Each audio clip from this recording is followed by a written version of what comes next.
माघ की शिवरात्रि और फाल्गुन की शिवरात्रि, ये दोनों शिवरात्रि में एक भव्यता के रूप में मनाई जाती है।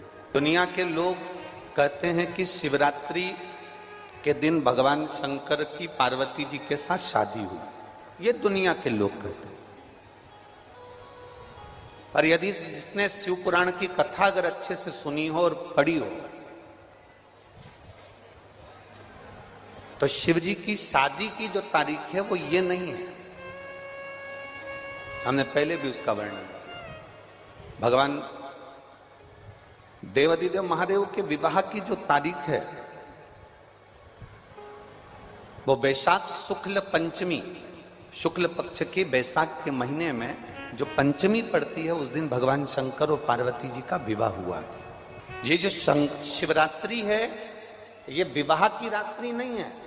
ये शिवरात्रि ब्रह्मा और भगवान विष्णु ने भगवान शंकर को पहचानने के लिए पृथ्वी पर भगवान शंकर के प्रथम शिवलिंग को प्रकट करा था। तो ये शंकर जी के जन्म की शिवरात्रि, प्रागट्य की शिवरात्रि, शिव जी के प्रागट्य की शिवरात्रि। ये शिवरात्रि जो आएगी, माघ की शिवरात्रि, जो मूल शिवरात्रि होती है, जिस दिन शिवरात्रि के दिन भगवान ब्रह्मदेव और भगवान नारायण ने भगवान शंकर को एक पर्वत को घुमाकर उनके लिंग की आकृति, उनका स्वरूप प्रकट किया, उनका स्वरूप प्रकट किया, उनका जन्म। आपसे कोई पूछे कि शंकर जी का जन्म कब हुआ, तो आप बिल्कुल बेझिझक कह सकते हो शिवरात्रि के दिन, हैप्पी बर्थडे ने टू यू। उसमें तुम्हें सोचना नहीं है। भ्रम फैलाने वाले बहुत भ्रम फैलाते हैं। आपसे कोई पूछे तारा बाबा जी का जन्म कब हुआ, तो आप कह सकते हो शिवरात्रि के दिन हुआ। और आज इस व्यासपीठ से एक बात और कहना चाहेंगे, जिसको अपने जन्म की तारीख ना मालूम हो, जिसको अपने जन्म दिन ना मालूम हो, वो आप नियम बना लो कि आपका जन्मदिन भी शिवरात्रि के दिन ही हुआ है, पक्का। जब परब्रह्म परमेश्वर स्वयं देवाधिदेव महादेव शिवरात्रि के दिन प्रकट हो जाता है, उसका शिवलिंग, उसकी आकृति प्रकट हो जाती है। और ब्रह्मा जी ऊपर जाकर मालूम करते हैं, आकाश में बढ़ते जाते हैं, तो भी उनको शंकर भगवान के शिवलिंग का छोर नहीं मिलता। भगवान नारायण नीचे की ओर बढ़ते चले जाते हैं, पाताल की ओर, और उनके चरण नहीं मिलते, तब हार जाते हैं कि शंकर को पहचानना कठिन है। शिव को पहचानना, शिव को जानना कठिन है, बहुत कठिन। जैसे शंकर को पहचानना कठिन है, जैसे शिव को पहचानना कठिन है, उसी तरह कोई संत को, कोई गुरु को, कोई सतगुरु को पहचानना कठिन। शिवरात्रि के दिन जो बड़ी शिवरात्रि होती है, माघ महीने के अंतर्गत जो आती है, ध्यान है आप लोगों को, उस शिवरात्रि के दिन सबसे ज्यादा जरूरी क्या होता है चढ़ाना?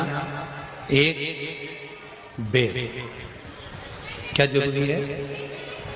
क्या बोलते हो? बेर की बोर, जो भी बोलते हो, जिसमें गुठली होती है और अपन लोग बोर खाते हैं, बेर खाते हैं।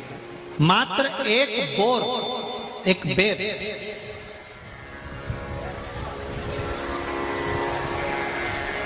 महाशिवरात्रि के दिन समर्पित किया जाता है। क्यों करते हैं? कि घर में जितने सदस्य रह रहे हैं, उतने सदस्य को जिंदगी में कभी कोई ऐसी बीमारी ना हो और हमारे घर में रहने वाले सदस्य की अकाल मौत ना हो। उसके लिए मात्र एक बेलपत्र की जगह एक बेर भी समर्पित कर देते हैं तो अकाल मृत्यु टल जाती है, अकाल मौत टल जाती है।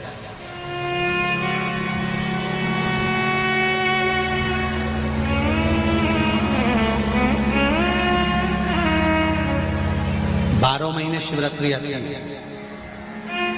जिसको 12 मासिक शिवरात्रि कहते हैं। हम कई लोगों से कहते हैं अगर जिंदगी में ज्यादा नियम नहीं ले सकते तो एक नियम ले लो, और उसका फल क्या होता है? ये मात्र 3 महीने की शिवरात्रि कर देते हैं, केवल 3 महीने की शिवरात्रि। ज्यादा कुछ नहीं कर सकते। हर महीने शिवरात्रि आती है। प्रत्येक शिवरात्रि के दिन 3 जगह पर दिया लगाना प्रारंभ कर दो। पहला, बेलपत्री के वृक्ष के नीचे। दूसरा, शंकर भगवान के मंदिर पर। तीसरा, आंवले के वृक्ष के नीचे। केवल ये 3 जगह पर दिया लगाना चालू कर दो। कौन से दिन?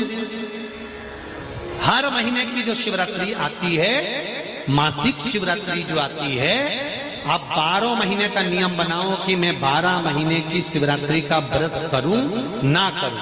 मैं शंकर के मंदिर में 12 महीने जो शिवरात्रि आती है, उस शिवरात्रि का नियम लेती हूं कि शिवरात्रि के दिन मैं दिया लगाने 3 जगह पर जाऊंगी। पहला, बोलते जाओ जम के, बेलपत्री के नीचे। दूसरा, शंकर भगवान के मंदिर में या शिव मंदिर की चौखट पर। तीसरा, आंवले के वृक्ष के नीचे। ये 3 जगह पर आप प्रणाम कर कर, झोली पसार कर बाबा देवाधिदेव महादेव, माता लक्ष्मी और पार्वती के नाम से दिया लगाना प्रारंभ कर दीजिए। 3 महीने की शिवरात्रि पूरी हो, ये निश्चित है अगला पत्र आपका इस जगह पर मिलेगा कि बाबा ने मेरा ये कार्य किया। शंकर जी को शिवरात्रि पे क्या चढ़ाया जाता है? बेर। कितने बेर चढ़ाते हैं? शंकर जी को शिवरात्रि पर कितने बेर चढ़ते हैं? हर शिवरात्रि का एक। 12 महीने में कितनी शिवरात्रि आती हैं? 12 बेर शिव जी को समर्पित होते हैं शिवरात्रि के दिन। काय के लिए चढ़ाए जाते हैं? एक एक बेर का क्रम है।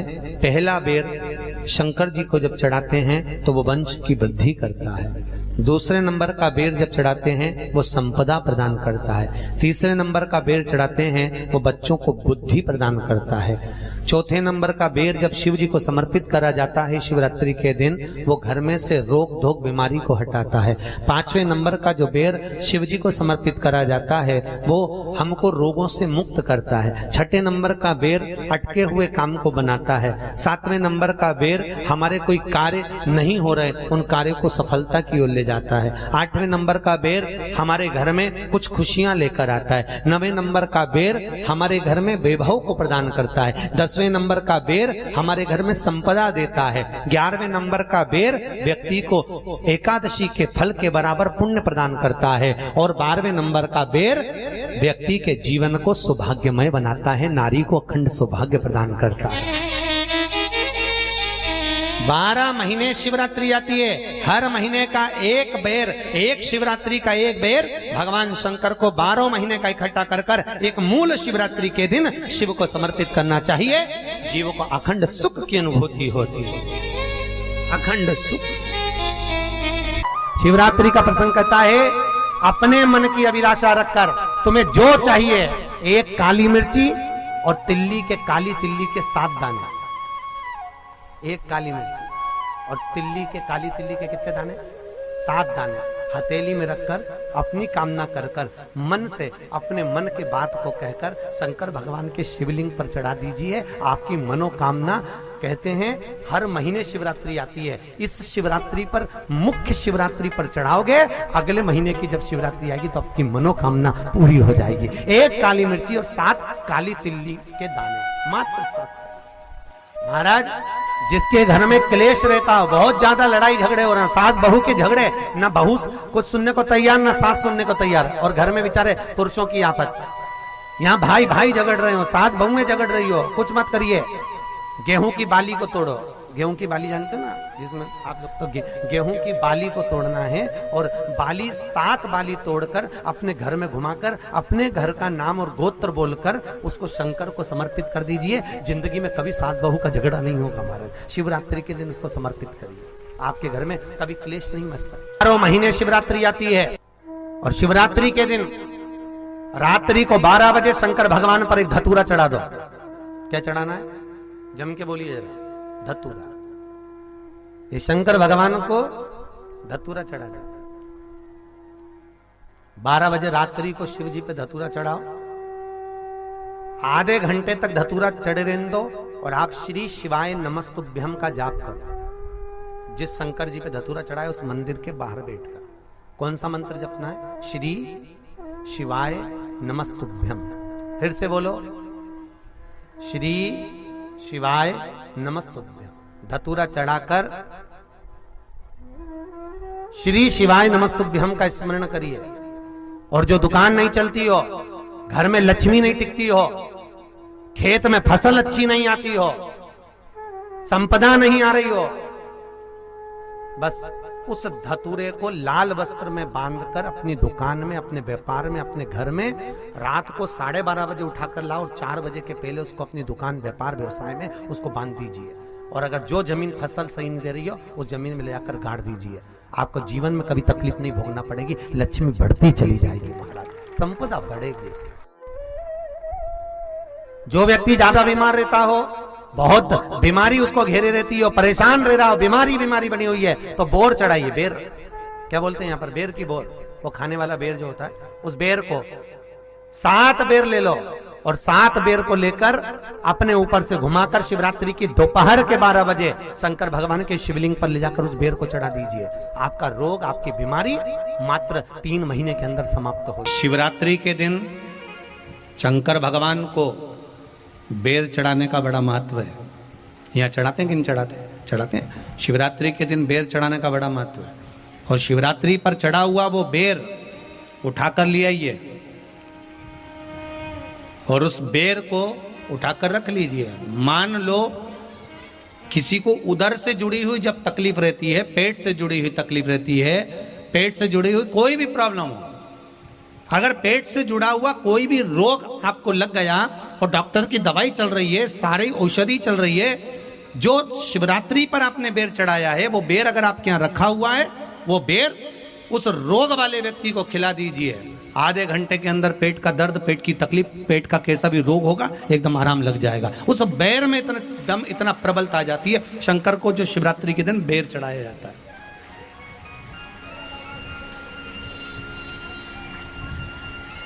भगवान शिव पर समर्पित हुआ वो बेर का इतना महत्व महाराज। और जो देवता को उठाने के लिए बोर समर्पित करा जाता है, बेर भाजी आंवला उठो देव सांवरा, उसको शंकर जी का भाव है, क्योंकि शिव जी का दर्शन भगवान नारायण उठते से ही करना चाहते हैं। सबसे पहले नेत्र खोले और मेरा शिव का दर्शन हुआ। बेर का भाव ही शिव का दर्शन का भाव। जो शंकर के शिवलिंग की आराधना करेगा, पूजन करेगा, उसके घर में 2 देवियां सदा सदा विराजमान रहेंगी। पहली सरस्वती, दूसरे नंबर पर लक्ष्मी उनके घर में सदा विराजमान। एक देवी का फूल होता है, शायद मुझे उम्मीद है कि आप सब जानते होंगे। एक देवी का फूल होता है जिसको जायसोन या गूलर का फूल भी कहते हैं, घंटी वाला फूल भी कहते हैं, लाल कलर का होता है। काय का बोलते हैं इधर? गुड़ल, गुड़र का फूल, जायसोन का फूल लाल कलर का होता है, जिसमें घंटी निकली रहती है एक छोटी सी, उसमें पीले पीले पीले पीले ताने रहते। मान लो कोई बेटा बेटी, कोई लड़का लड़कियां, कोई बेटा बेटी, नवयुवक बच्चे या बहुएं या कोई अन्य व्यक्ति भी कोई कार्य चालू कर रहा है। मान लो कोई कार्य आप चालू कर रहे हैं, एजुकेशन के लिए बढ़ रहे हैं, या आपने कोई लक्ष्य बनाया है कि मुझे इस कंपटीशन एग्जाम में बैठना है, इस कंपटीशन एग्जाम में बैठना है और मेरा इसमें पास होना जरूरी है। और मैं जो चीज पढ़ती हूं ना, मैं भूल जाती हूं। मैं अध्ययन करता हूं और भूल जाता हूं। कई माताएं भी ऐसी हैं, 40, 45, 50 साल, 60 साल की हो गई, 60, 70 साल की हो रही हैं। कई बार कह देती हैं मेरी याददाश्त ठीक नहीं है, मैं कोई सामान रखती हूँ भूल जाती हूँ, मेरी याददाश्त में नहीं रहती। कोई भाई भाई लोग कह देते हैं मेरी याददाश्त में नहीं रहता, भूल जाता हूँ। कोई कहकर गया मुझसे बात कर लेना और मैं भूल गया कि मेरे को उससे बात करना था। कई बार मुझे मने मंजिल तक पहुंचना है, तो शिव महापुराण की कथा कहती है आप अपने परिश्रम को 4 गुना बढ़ाओ, मेहनत 4 गुना करो, पढ़ाई 4 गुना करो, अध्ययन 4 गुना करो, दिन रात एक कर दो। और साथ में जो अशोक सुंदरी की जगह है, ये शिवलिंग समझ लेना जरा, ये जलाधारी पार्वती जी का हस्त कमल, ये शिवलिंग, ये जलाधारी, और यहां से जल बहता है। राइट में गणेश जी, लेफ्ट में कार्तिकेय जी, और बीच में जम के बोलो जरा अशोक सुंदरी। ये बीच की जगह जो घंटी वाला फूल होता है, जिसको आप लोग जायसन बोलें कि आपके क्षेत्र में गुलर बोलें, देवी जी को चढ़ता है। देवी जी का अति प्रिय पुष्प है, माता रानी का वो लाल पुष्प अति प्रिय। उसी पुष्प को ये बेलपत्र की जो डंडी होती है, बेलपत्र की जो डंडी का भाग होता है, उस घंटी का भाग उसी डंडी की ओर होना चाहिए। जैसे फूल की जो अंदर की घंटी जो निकली हुई है, उसका भाग ऐसा डंडी की ओर होना चाहिए। मतलब आपको बेलपत्री पर ये फूल को इस तरह से रखना पड़ेगा। मतलब उसका जो घंटी का भाग है, हाँ लाइए फूल लाओ, जेरा फूल मिल गया वो।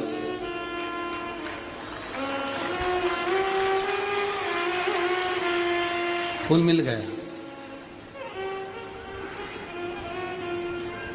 भारत में फूल जल्दी मिल भी जाता है, मिल गया। अब ये फूल और इस फूल की जो घंटी का भाग है वो इस डंडी की ओर हो, हमारे डंडी के साइड। अपनी कामना कर कर, अपना नाम और गोत्र का स्मरण कर कर, शिव जी से अपने मन का भाव बोलकर इस फूल को और इस बेलपत्र को 12 महीने शिवरात्रि पड़ती है। किसी भी शिवरात्रि पर अशोक सुंदरी वाली जगह पर, शंकर के शिवलिंग की ओर जो अशोक सुंदरी की जगह है, वहां पर डंडी और घंटी का मुख शिवलिंग की ओर होते हुए उस बेलपत्र को समर्पित करो। कब करना है? पहले 1 लोटा जल समर्पित कर कर, फिर ये बेलपत्र अपनी कामना कर कर, बाबा से विनय कर कर, बाबा मेरा ये कंपटीशन एग्जाम है, मैं पढ़ूंगी, 4 गुना मेहनत करो, अध्ययन करो, अच्छी पढ़ाई करो, दिल से पढ़ो, रात दिन एक कर दो, और 1 घंटी का पुष्प, 1 बेलपत्र, जब तक तुम्हारा एग्जाम ना आए, 4 महीना, 5 महीना, 3 महीना, प्रत्येक शिवरात्रि, हर महीने शिवरात्रि आती है, प्रत्येक शिवरात्रि पर समर्पित करो। आप अपने लक्ष्य तक पहुंचोगे ही, कोई रोक नहीं सकता। आप अपने लक्ष्य तक, अपनी मंजिल तक पहुंच ही जाओगे।